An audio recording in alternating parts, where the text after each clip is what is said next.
આજે આપણે એક વિડીયો બનાવવા જઈ રહ્યા છે જેનું નામ છે પેરી પેરી પોપકોર્ન. આજે આપણે પેરી પેરી પોપકોર્ન ઘરે બનાવીએ છીએ. જે પેરી પેરી પોપકોર્નનો મેં મસાલો પેરી પેરી મસાલો હોમમેડ ઘરે બનાવેલો છે, તેનો ઉપયોગ કરીને આપણે પોપકોર્ન બનાવીએ છીએ. તો અત્યારે યંગ જનરેશનને તીખું સ્પાઇસી એવું ભાવતું હોય છે, તો આપણે તેનો ઉપયોગ પેરી પેરી મસાલાનો ઉપયોગ કરીને પોપકોર્ન બનાવીએ છીએ.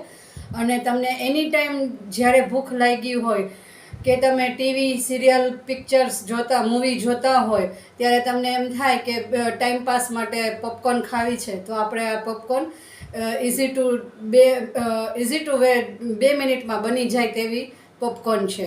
ઓકે ફ્રેન્ડ્સ, તો હું અહીંયા તમને પેરી પેરી પોપકોર્ન બનાવવાની રીત બતાવવા જઈ રહી છું. ઓકે, આ અહીંયા પોપકોર્ન આપણે બજારમાં મળે જ છે, તમે કોઈ પણ ગ્રોસરી સ્ટોરમાંથી લઈ શકો.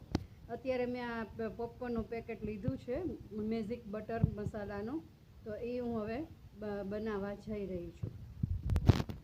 અહીંયા આપણે કાચનું બાઉલ લઈએ છીએ જે ઓવન વે છે, તો હું ઓવનમાં મૂકું છું પોપકોર્નને. તો હું અહીંયા આ રીતે પોપકોર્નને આમાં નાખું છું. ઓકે ફ્રેન્ડ્સ,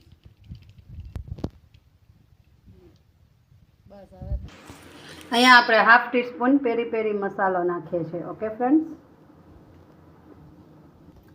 હવે આને આવી રીતે મિક્સ કરી અને હવે ઓવનમાં આપણે 2 મિનિટ માટે મૂકી દઈશું, એટલે આપણે પોપકોર્ન ફૂટીને રેડી થઈ જશે.